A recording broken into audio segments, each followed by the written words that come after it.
Let me see how you will become queen, idiot.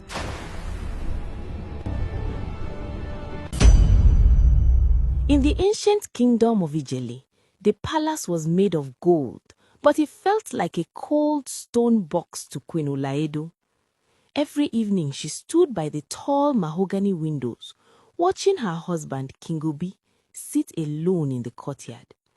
The king didn't laugh anymore. His crown felt too heavy because he had no son to pass it to. Olaedo's heart broke into 1,000 pieces every time she saw him sigh. She would press her face against the cool palace walls and sob, Please let my king find joy again.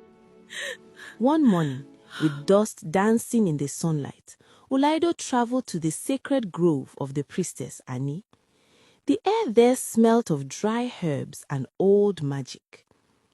Wipe your eyes, daughter of Ijele, the priestess whispered, her voice like rustling leaves. The cries of the palace have been heard. A prince is coming. Olaedo felt like she was flying. She ran back to the palace, her colorful wrappers fluttering behind her. The first person she saw was Chidera, her personal maid. Chidera wasn't just a servant. She was the sister of Olaedo's soul. They had braided each other's hair since they were toddlers.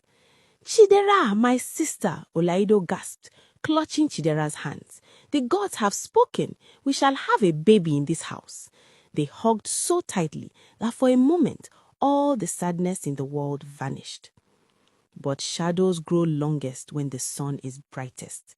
One humid night, King Obi sat with his jars of palm wine. The wine was sweet, but it made his mind cloudy and dark. When Chidera entered to serve his supper, the king looked at her and didn't see his wife's best friend. He saw a way to escape his own sadness. Chidera tried to pull away. My king, please, I am the queen's shadow, she whispered, her voice trembling. But the king was deafened by the wine and his own selfish heart. He held her hands tight and would not let go. The next morning the sun rose, but the palace felt grey. The king looked at Chidera with shame burning in his chest. Say nothing, he begged. If the queen knows, the fire in her heart will burn us all. Chidera nodded, her eyes red from crying, her heart feeling like a bruised fruit. Weeks passed. Chidera began to feel a strange weight in her belly. She grew pale, and the smell of roasting yams made her stomach turn. Olaedo, ever kind, would stroke Chidera's forehead.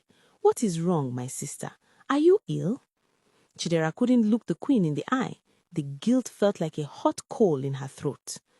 One afternoon, when the queen was at the market, Chidera went to the king. The seed you planted is growing, she whispered. The king didn't feel shame anymore. He felt a wild, desperate happiness. A son, he shouted. He called Olaedo into the throne room that night. The air grew still. When he told her he was taking Chidera as his second wife because she was carrying his child, the silence in the room was louder than a scream. Olaedo didn't yell. She didn't throw things. She just watched Chidera, her sister, her confidant, and felt a cold, sharp ice wrap around her heart. Betrayal tastes like bitter leaf, she thought. For months, Olaedo acted as sweet as honey. She helped Chidera tie her wrappers. She fed her the best pieces of meat, but behind her eyes, a storm was brewing. Come, Chidera, one morning, her voice soft and inviting. The baby is almost here. Let us walk to the great Njaba River. We must ask the river mother to give the prince a heart of water and a spirit of iron. Chidera knelt by the slippery bank to offer a prayer, and Olaedo's face twisted.